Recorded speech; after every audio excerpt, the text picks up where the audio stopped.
Welcome to the D Shift podcast, where we provide inspiration, motivation, and education to help you transition from the challenges of divorce to discover the freedom and ability to live life on your own terms. Are you ready? Let's get this shift started. Hello, and welcome to another episode of the D Shift podcast. And like always, we have an amazing guest on the show today. And I want to introduce you to Ken Miller. He is an author, a speaker, and a resilience coach. Ken has a background in nonprofit leadership, and he really has a commitment to helping people in recovery and transformation. And his message is going to resonate with anybody who's dealt with challenges in their life, because he really believes that no matter how far you have fallen, there's always a way to move forward. And what a positive message. So welcome, Ken. Thank you. I appreciate that, Marty.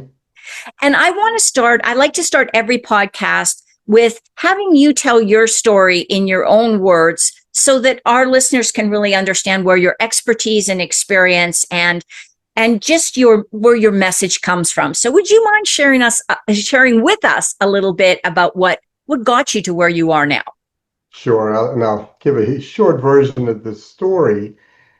I'm 62 years old, born in 1962. My mother was a white teenage prostitute. She was a runaway that got into prostitution. My father was the pimp and the drug dealer. And I didn't know this until maybe about 5 years ago. But I was put up for adoption at birth. And I did 6 years as a foster child. And I knew I was a foster child. I knew I was not wanted. I did not have a mother, and I was not loved. I was adopted by Irene and Sam Miller. Unfortunately, my father was an alcoholic and also a violent alcoholic. He ended up shooting my mom 6 times and came to shoot me at one point. That obviously did not happen. I grew up in Anchorage, Alaska. I was precocious as a child. I was a National Merit Scholar. I was accepted to Harvard. I went to Dartmouth College, Ivy League, and graduated at age 21 with a degree in fraternity with a minor in drinking. And I did 2 years outside of college in the corporate world. Then I relapsed and spent the next 20 years on and off the streets, in jail, in the penitentiary, and institutions. I'm a 3-time convicted felon, spent many years behind bars, but September of this year, I'll be celebrating 21 years clean and sober. I am a businessman, I'm an entrepreneur, I'm an author, I'm a speaker, and I have a story of resilience. I have a story of coming back from the setback. I have a story of being able to understand the vicissitudes of life itself and then being able to overcome it. Probably one of the most important things I want the listeners to hear is that I have a beautiful life. I have a beautiful life.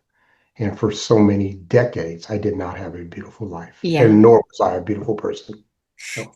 Ken, thank you for sharing that. And it's so amazing how what looks like potential in life can easily not turn out the way that we think. And when I was listening to your story, I'm also adopted, although I was adopted as an infant, and I was adopted into a wonderful family. And, here we both went through the same experience. And unfortunately, you didn't have that strong supportive family.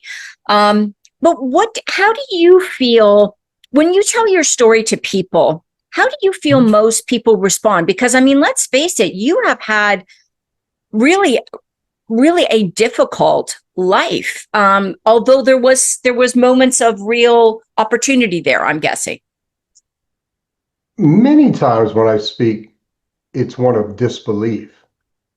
The disbelief is not what happened to me. It's that I'm willing to share what happened to me and those experiences.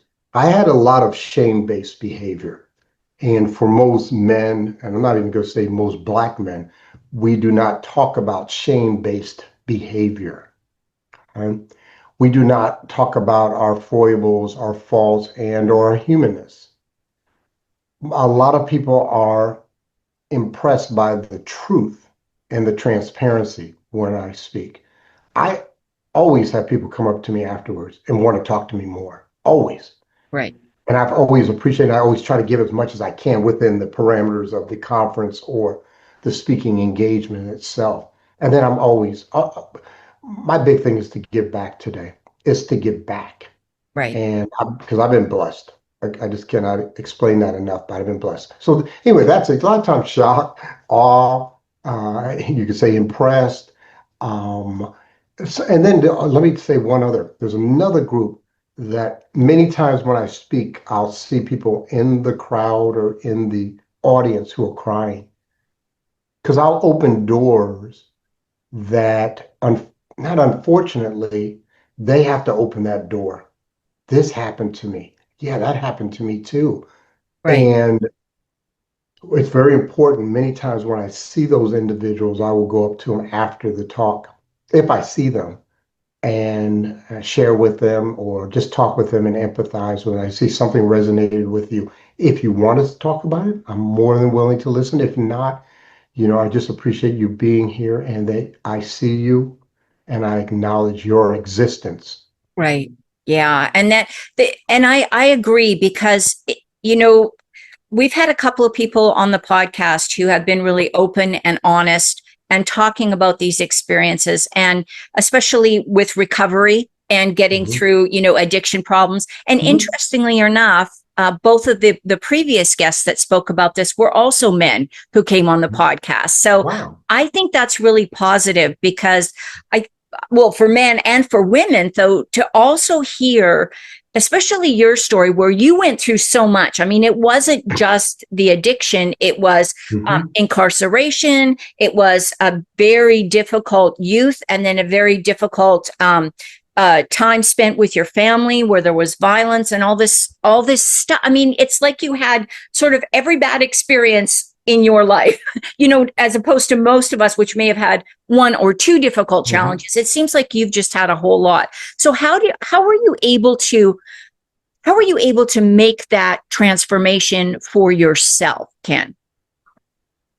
Reflection, prayer, thinking, literally thinking cognitively, um, giving credence or truth to experience and fact. Right. Yeah, Ken, this happened to you. Yes, Ken, you did this. Yes, Ken, this person probably did not treat you well, but that is the truth. What can we do? These are the cards you've been laid. Okay. And it's interesting that things change over time. As a child, you don't know how absurd or how weird this is because it's done behind closed doors. Okay. Same thing in a marriage. A lot of stuff happens behind closed doors, and the public doesn't see this or know this. And you also don't even know that this is not correct. Okay. And I Right. could go down a couple avenues on this, but I'll just leave it at that. You don't know that this is wrong.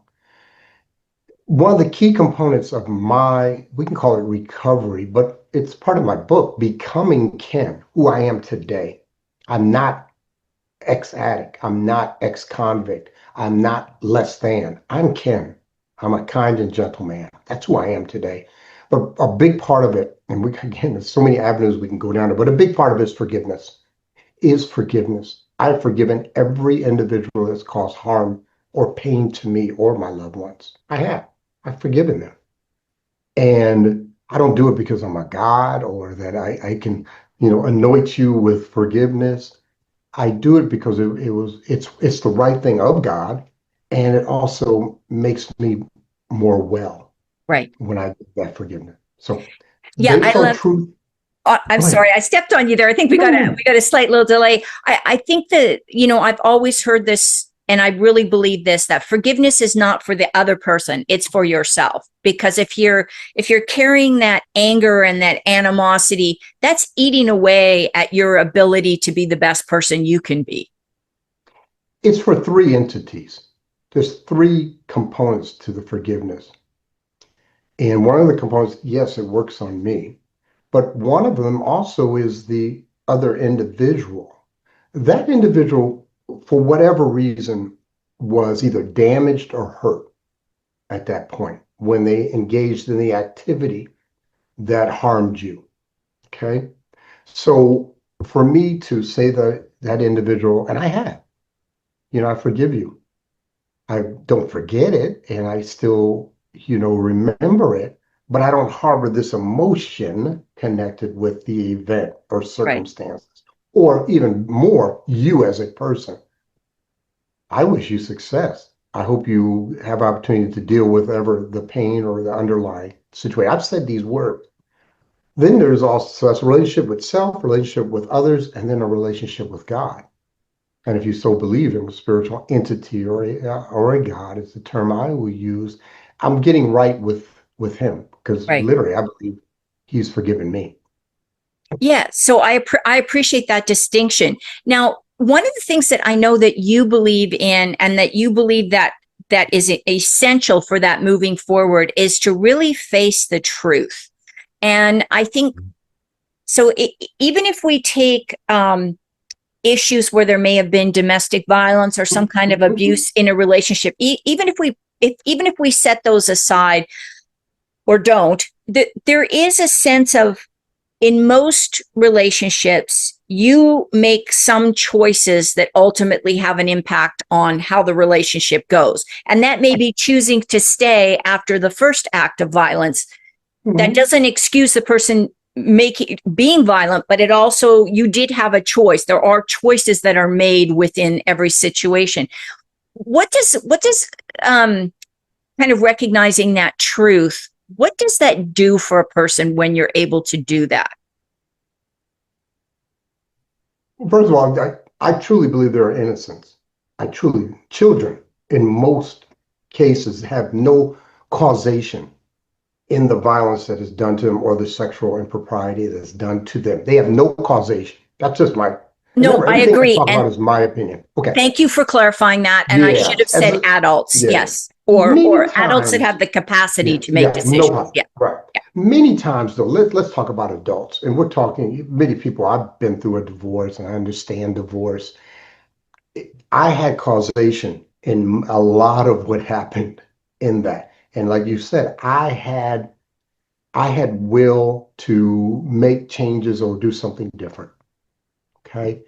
But many times, because of my damage or my low self-esteem or my opinion of what I am worth, I felt like this is either my lot in life or that God is doing this to me or that I have to be loyal to a quote unquote concept, which is marriage, or concept, which is this partner. I obviously have changed that. But this is the thing, I can do this. I can see why. I know every reason why I've done every action. That's the truth part. First of all, I understand and see the action to the best of my ability or the circumstances, the event. And then I know my motivations in all of them. I also know, which is real important, what my reactions or actions afterwards were or were not. Understanding that has given me freedom because it gives power back to me. That was my choice. That was my Right. choice. I stayed in that, okay, and dealt with that pain. We used to have an old saying, get off the nail, get off the nail. I don't know if you've heard Yes. that story. Yeah. Get off the nail. Stop complaining. It must not hurt enough because you will not get off the nail. So, one of the things that I'm really big on is again, seeing what the facts are, what is the truth to the best. And a lot of times you need outside counsel and or trusted advisors to say, these are the facts as I see them. Can you give me your interpretation? And let's just get back to one other thing. An emotion is an opinion. An emotion is an opinion. It comes through your senses and you literally come up with an opinion, anger, happiness, joy, whatever it is, but it's an opinion. It's not fact. Right. Anger is not fact. Happiness is not fact. It's an emotion. It's an interpretation of through your senses of a set of circumstances. Right. And I think that, and so I so thank you for saying that. And I Mhm. think that when you're right in the thick of a challenging situation, that that is not that's not the time that you might be able or capable of doing that process, but it's having the ability to reflect upon it and really get clear, like you say, on what were your motivations, what was the thoughts, what was the actions and reactions. And that's where that truth comes. I'm not, and I really think that, like you said, doing that and recognizing those then gives that power back to you. And I so appreciate that. What do you think? Let's say you've gone through this process, you've got your truth, you have a good understanding of what was going on, but you're still sort of feeling disempowered, disenfranchised, kind of. And I'm going to say this because I know I felt this way after my divorce, stuck in that victim mode. How do you get from, oh my gosh, this is all being done to me, I have no power, I have no control, I have no autonomy in my life, to then being able to say, I'm this resilient person that can take on life challenges and do a better job? That's like going from 0 to 60. So how do you do that? What are the steps that you recommend, or the process that you recommend people take a look at? Well, I speak on this. I speak on resilience. And Right. it can be from divorce, it can be from financial setback, it can be from physical, whatever it means. How do we come back from the setback? How do we do that? The foundation is truth. Well, the first thing we got to do is identify what is the problem. Okay. What is the situation? And the word I use a lot of time, what is the pain? What is the pain? Second thing I want to do is I want to start looking at what's my self-talk. What is my self-talk? What am I saying to myself? Is the self-talk based on the verb to do, or is it based on I am? One is guilt-based and one is shame-based. I'm guilty for staying in this situation. One is I'm less than. That's a shame-based. Once I've looked at the pain, the self-talk, and my part in this, I'm a big one believer in this, and we'll talk about different ones, but spiritual.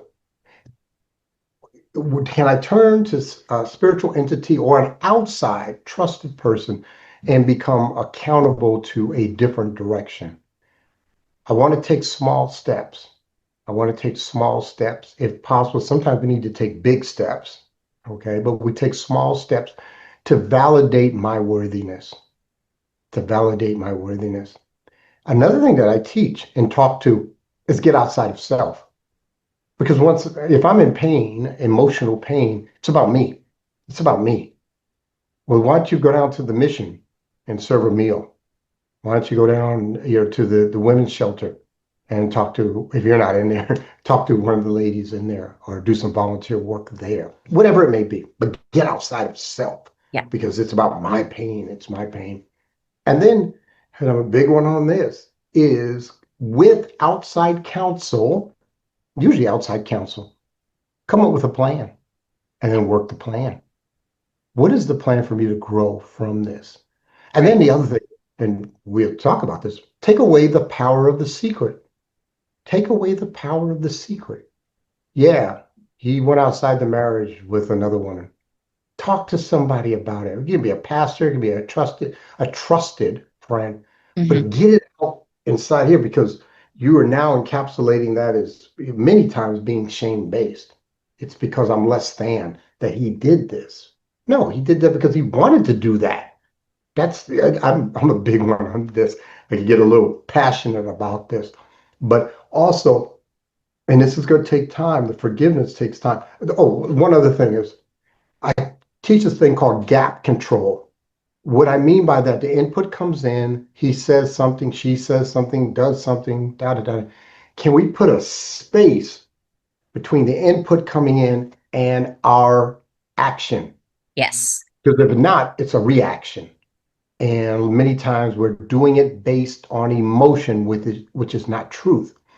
And then the last thing I'll say this is to be able to see that individual as a human that is flawed, or has done something that's maybe a flaw in your value interpretation of that action.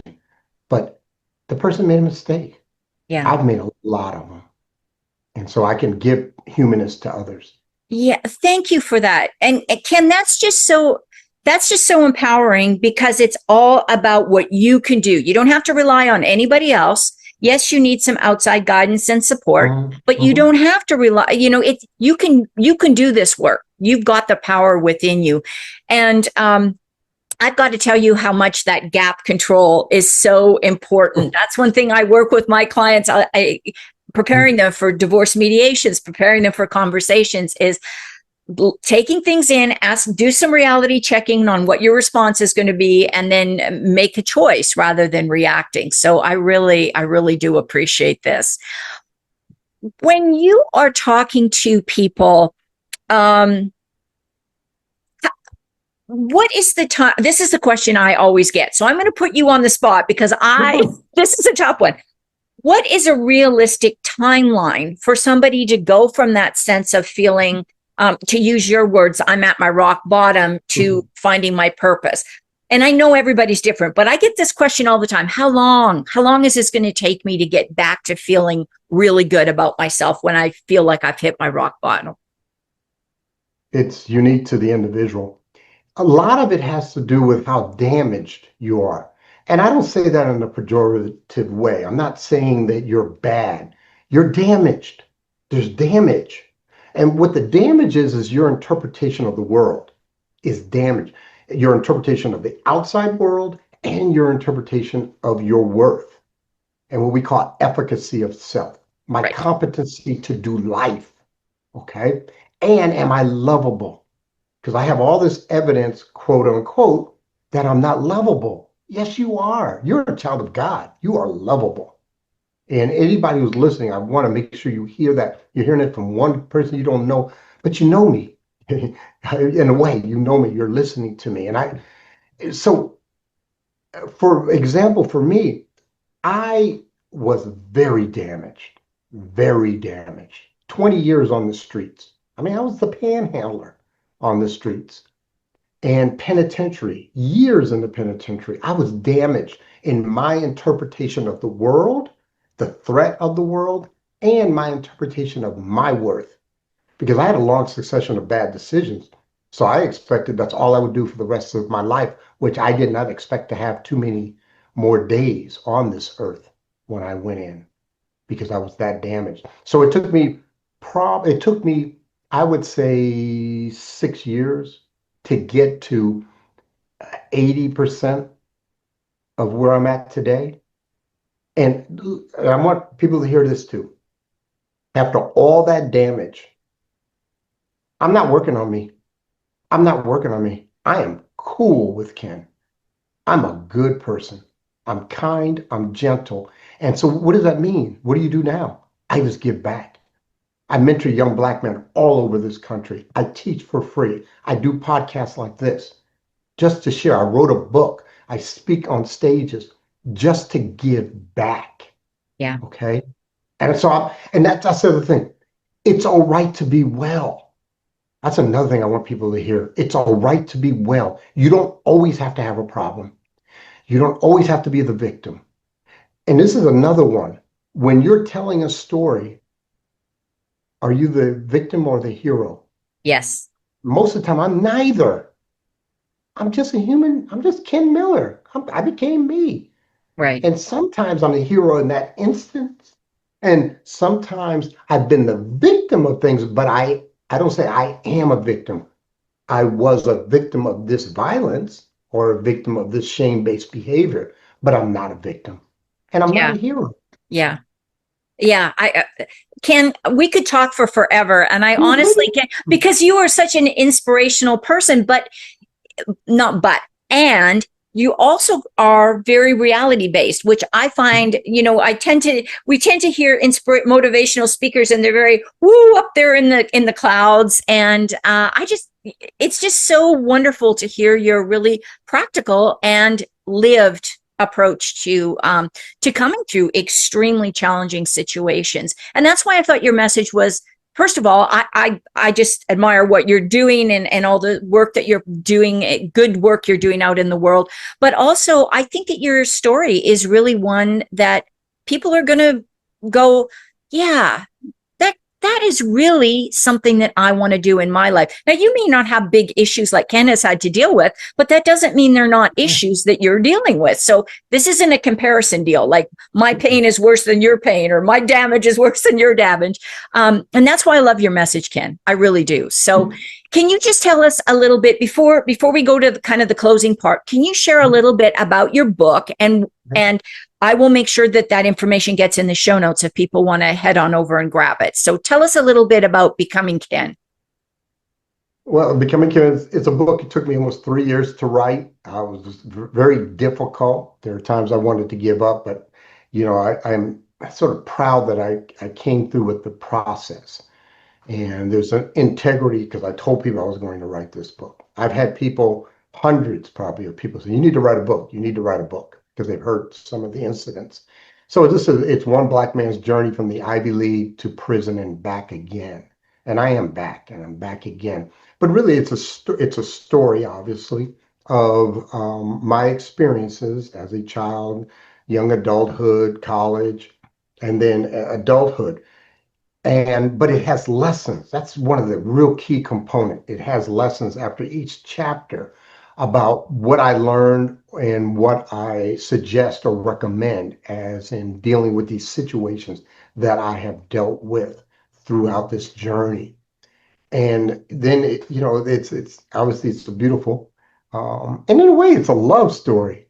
It's about a story of a damaged child, falling in love with just his mere existence as a adult. I'm a father, I'm a husband, grandfather, business owner, author, writer. Those are the things I've done. But the key thing, and this is the term I use, I'm a kind and gentle man. That's who I am. I was not that way for many, many years. So I believe it's a really good book. I've had great response from it already. Feel free, it's on Amazon if you'd like to purchase it. But the main reason I wrote it is so I can speak more, literally. Yeah. So I Yeah. can that and to be truthful to my word, which is I told people I'd write a book. Yes, and so it just came out recently. I have it. Mhm. It's on order for me from Amazon. So as soon as I get it, I'm going Thank to you. definitely read through it. Ken, we've covered a whole lot of information. What do you want people to take away from this conversation? Number one, number one thing I want them to take away is that you have value. You're a beautiful person. Whoever you are listening, you have value. And I'm saying this, I know you because I know what it's like to be in pain. I know what it's like to feel less than. But I just want to tell you, you have worth and you are also worthy of love. And if you're on that fence as to what is the next best decision for me and my loved ones, because many times you have children involved, do what's the right thing for your loved ones and those that you are accountable and responsible for, including yourself. See yourself as a child and make that decision that I'm going to honor that individual, that child that's inside me by doing the next right thing. And sometimes it's not going to be without pain. I'm not saying this is not going to be without pain or discomfort, but this too shall pass, and that you have the ability and the worthiness to make that next right decision. Wonderful. Thank you. I think that's a great way to wrap this up. Ken, one last question. What is the best way for people to reach out and find out more about you? Or if somebody's listening, they want to have you come and speak at an organization or event, what's the best way to do that? You can visit my website, which is kenmillerspeaks.com. And if anybody wants to get a hold of me for any reason to speak with me or talk with me, I don't hide. Feel free to communicate with me at Ken Miller 84. That's my LinkedIn. And my email is ken@kenmillerspeaks.com. Thank you, Ken. I will and thank you for being so open and providing that contact information. I'll make sure all of that gets in the show notes for people. So if you're driving, don't worry about writing this down. Just check the show notes when you get home. Ken, thank you for sharing your story and for giving us a really inspirational message today. I truly appreciate this, and you.